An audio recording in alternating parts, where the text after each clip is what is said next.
So today we're going to talk about ways to introduce a cat to a dog or a dog to a cat. So number one is you really need to create a barrier.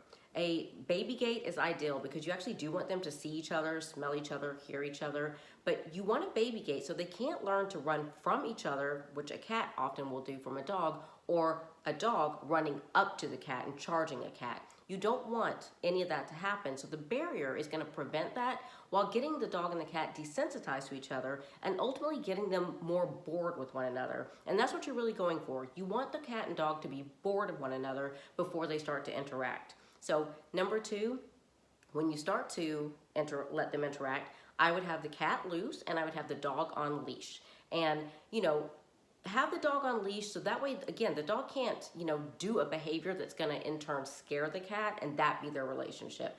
Show the cat you have control over the dog and prevent the dog from doing a behavior that you don't want them to do. Now, number three is while on leash or behind the baby gate, practice impulse control exercises with your dog. Teach your dog to be calm in the presence of the cat. So, have your dog do sit, wait, down, wait, stay, go to your mat. Anything like that is going to be fantastic because those are all impulse control exercises and you're teaching your dog ultimately to be calm in the presence of the cat. Number four, smell cloths.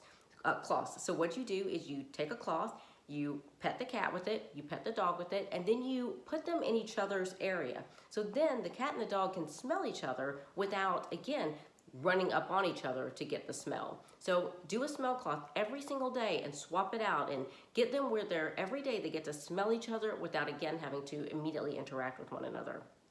Number five, and this is so incredibly important, never let a dog chase a cat. I mean, unless they already have a good relationship, of course, and it's clear play, but if a cat is scared of a dog and it's running and the dog is chasing the cat, you are creating a really bad habit in the dog and you're creating so much fear and trauma in the cat. You want to avoid that, so never allow the dog to chase the cat. This is one of the few times that if I'm in a client's house and the dog goes to chase the cat, I will definitely sound more firm. I don't yell, I don't get all upset, but I definitely sound the most firm the dog has ever heard me sound in that moment, because what I want the dog to know is of all the things that you do that maybe you're not supposed to do, this thing, chasing the cat, that upsets me. That we do not do. That is a complete, utter no-no. So be very clear about that. So let's go over those again. Number one, barrier, baby gate, ideal. Number two, have the dog on leash. And number three, run through some impulse control exercises. Teach the dog to be calm in the presence of the cat. Number four, smell cloths.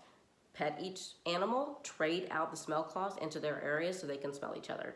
And number five, never ever allow the dog to chase the cat and cause fear in the cat. That is a absolute no bueno. So I hope that helps you. Happy training, happy drinking. Please like, subscribe, and share. That helps me tremendously. And I will see you guys next time.